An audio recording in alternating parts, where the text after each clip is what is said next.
नमस्कार सभी को।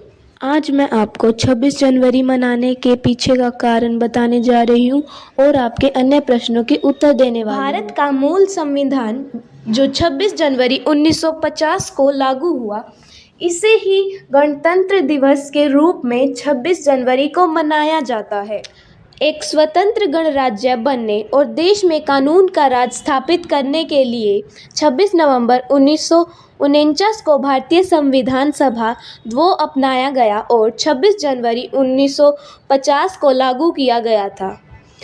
इसे लागू करने के लिए 26 जनवरी की तिथि को इसलिए चुना गया था क्योंकि 1930 में इसी दिन भारतीय राष्ट्रीय कांग्रेस ने भारत को पूर्ण स्वराज घोषित किया। दिल्ली में कर्तव्य पथ पर भव्य परेड और सैन्य शक्ति का प्रदर्शन होता है जो भारत की सांस्कृतिक विविधता दर्शाता है। भारतीय संविधान को वर्तमान में नई दिल्ली स्थित भारतीय संसद के पुस्तकालय में विशेष हीलियम से भरे तापमान नियंत्रित और आर्द्रता नियंत्रित आवरणों में संरक्षित रखा गया है। मूल संविधान हिंदी और अंग्रेजी दोनों भाषाओं में हस्तलिखित और सुलेखित था।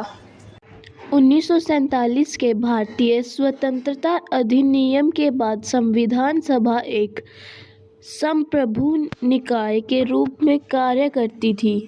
दस्तावेज की प्रकृति: यह सबसे लंबा लिखित राष्ट्रीय संविधान है जिसमें मूल रूप से 395 अनुच्छेद, 22 भाग और 8 अनुसूचियां शामिल। मसौदा तैयार करने वाली समिति: डॉक्टर बी.आर. अम्बेडकर के नेतृत्व में इस समिति को मसौदा तैयार करने का कार्य सौंपा गया था, जिसे तैयार करने में 141 दिन लगे।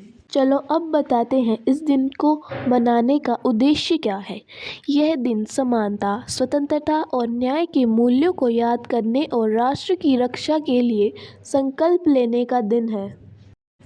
यह राष्ट्रीय पर्व भारत की एकता, संप्रभुता और लोकतांत्रिक पहचान का प्रतीक है, जिसे देश के सभी स्कूलों, कार्यालयों और सार्वजनिक स्थानों पर उत्साह के साथ मनाया जाता है। धन्यवाद।